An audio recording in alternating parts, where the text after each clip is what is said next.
Para executivos que querem sair do caos do hoje, a pergunta mais difícil que recebo de executivos não é sobre tecnologia, é sobre tempo. Como vou pensar em patentes e em estratégia de 10 anos quando o meu conselho de administração me cobra resultados trimestrais? É a tensão mais real e mais devastadora do mundo corporativo moderno, o olhar para o hoje. O sistema de governança corporativa, com suas métricas trimestrais, seus bônus anuais, seus analistas imediatistas, é estruturalmente incompatível com um mindset preditivo. Esse ciclo precisa ser quebrado, se não pelo todo da empresa, por algum setor, setores estratégicos. Mas todo executivo deve, em dado momento, mergulhar nesse conhecimento e mergulhar nesse movimento de mudar o seu mindset para preditivo. E as empresas que resolveram essa tensão são as que dominam o mundo hoje. Como? Criando duas velocidades de operação. A velocidade 1, o presente, operações, vendas, marketing, resultado trimestral, tudo que o conselho quer ver, tudo que a bolsa precisa, tudo que mantém a empresa viva no curto prazo. E a velocidade 2, o futuro, pesquisa e desenvolvimento, patentes, aquisições estratégicas, parcerias de longo prazo, criação de um corpo diretivo, construtivo, de pessoas com um mindset preditivo. Tudo que define quem a empresa será em 10 anos, não no ponto de 10 anos, mas o que a partir daqueles 10 anos irão gerar nos próximos 10 e próximos 10 e próximos 10. O mundo, ele é imparável. Tudo se transforma, tudo se modifica. Então nada será igual como prevemos. Por isso temos que ter uma mente preditiva para termos no futuro uma empresa capaz de encarar seja qualquer desafio blindada por um mundo de patentes, por um universo cercado de certezas tecnológicas que irão trazer incertezas mercadológicas, que irão gerar certezas mercadológicas. E é assim que é o mundo preditivo. É um mundo onde você faz parte de um sistema que está sendo construído para algo que não é um ponto, mas sim uma vírgula. Proteger o futuro do presente.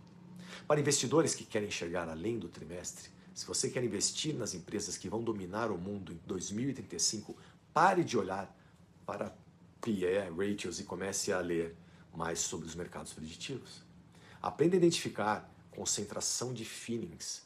Uma empresa que triplicou seus depósitos em PCT numa área específica nos últimos 3 anos está declarando intenção estratégica de dominar aquele setor no futuro.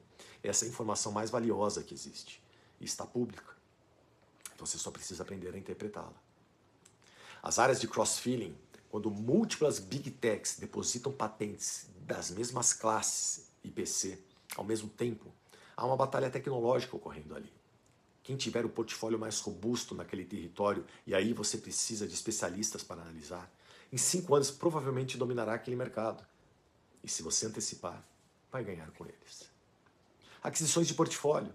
Quando uma empresa compra outra pequena, aparentemente sem sentido, olhe para o portfólio de patentes da adquirida antes de concluir que foi um desperdício de capital.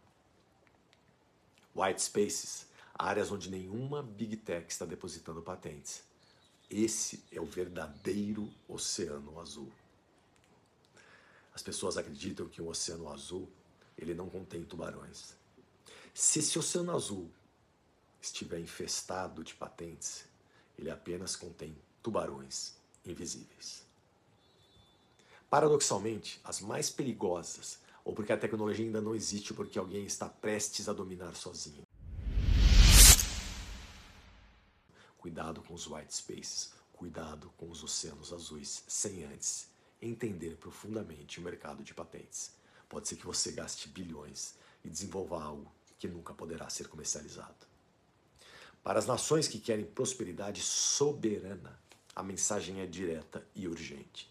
Um país que não tem estratégia de propriedade intelectual, não tem estratégia de desenvolvimento.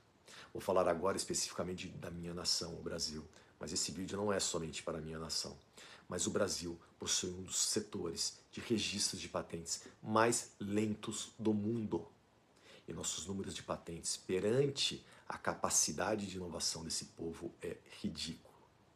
Nós precisamos aumentar entre 10 e 20 vezes o depósito de patentes estratégicas não de patentes apenas, de patentes de marca. Isso não dá soberania.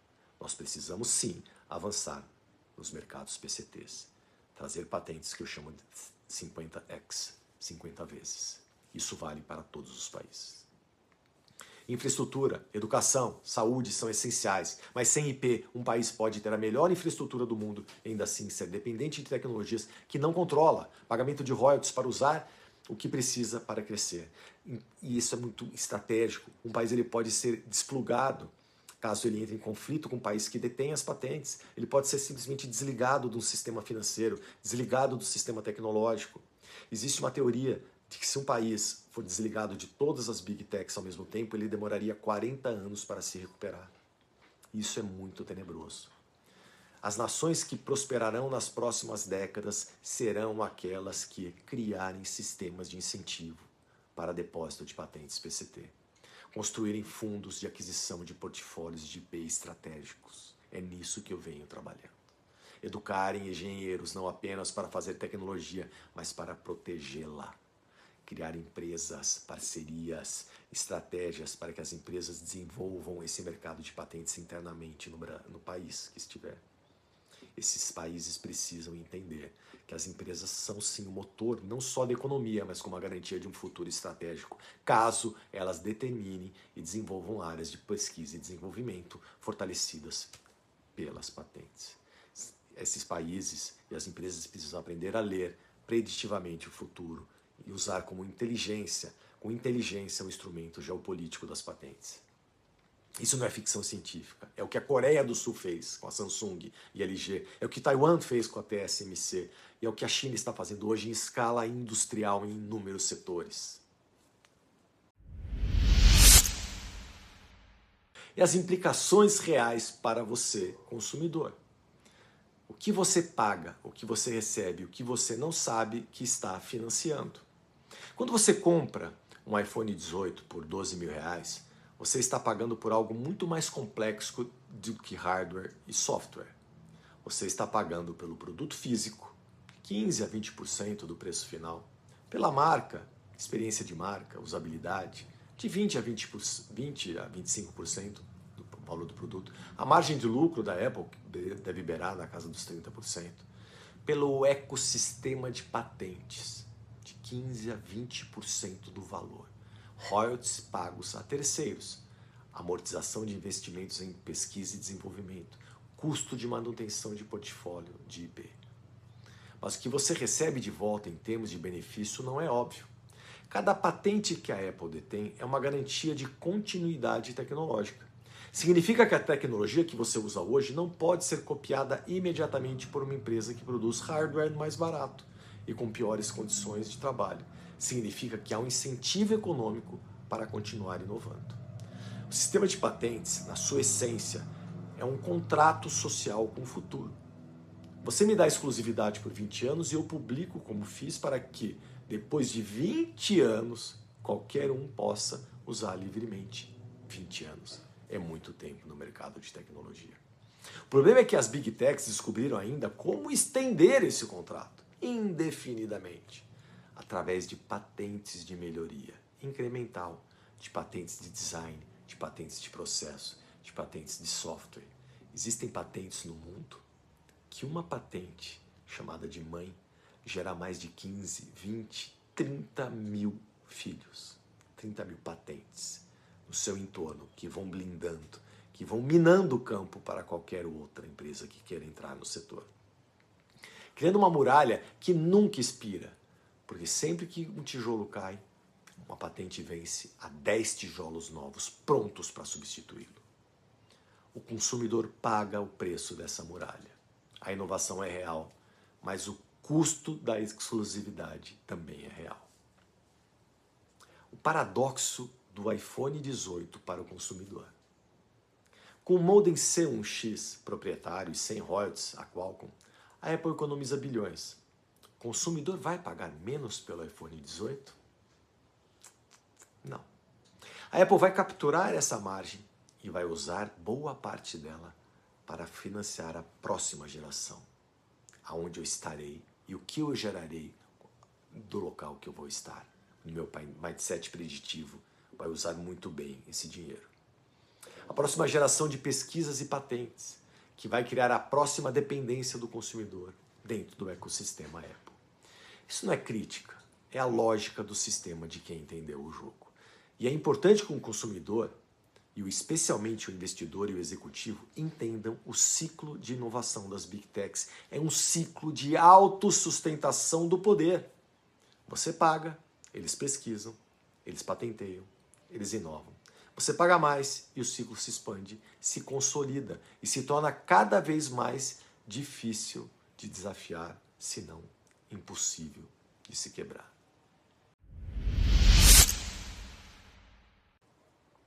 E encerrando essa aula, o jogo que define o futuro da humanidade. Vamos voltar lá ao começo. Quando o iPhone 18 for anunciado, o mundo vai olhar para a tela, para a câmera, para o chip, para as cores, para o preço. E vai perder o que realmente importa. O iPhone 18 não é um produto de 2026. Ele é o resultado de decisões tomadas entre 2017 e 2024. É a manifestação física de uma batalha travada em silêncio em documentos depositados em Genebra. Em números de publicação que começam com WO, em classes IPC que ninguém decora, mas que definem tudo. É a maturação de um portfólio de patentes construído com paciência, visão e a rara capacidade de viver no futuro enquanto se trabalha no presente. O iPhone 18 não é uma revolução, é uma cobrança, é um resultado. É a Apple cobrando o futuro que ela depositou no banco há anos atrás, com juros, com correção, com escala global. Enquanto os analistas discutem se as vendas vão bater a expectativa do trimestre, a Apple já está depositando as patentes do iPhone de 2030, 2035. No silêncio, nos depósitos, no plano que os olhos não veem, a batalha já está sendo travada. E esse é o jogo mais difícil, o jogo mais estratégico do mundo. Pouquíssimas empresas aprenderam a jogá-lo. Muito menos ainda países. E quase nenhum investidor entende que as regras são outras. Mas quem entende, quem desenvolve o mindset preditivo, quem aprende a ler o futuro no passado de um banco de dados de patentes, quem tem a coragem de investir no que não vai dar resultado hoje, amanhã, talvez em 5 anos, esses são os que estarão no comando quando o futuro se tornar presente. O futuro já foi escrito, ele está depositado em algum banco de patentes. Está esperando que você o aprenda a ler. Me siga. Esse conteúdo é para quem quer entender o jogo antes de todos os outros. Curta, compartilhe com seus amigos estratégicos, com aqueles que conseguem pensar fora da caixa. Mande para seus líderes na empresa, mande para seus principais executivos. Ajude mais e mais pessoas a enxergarem a batalha invisível.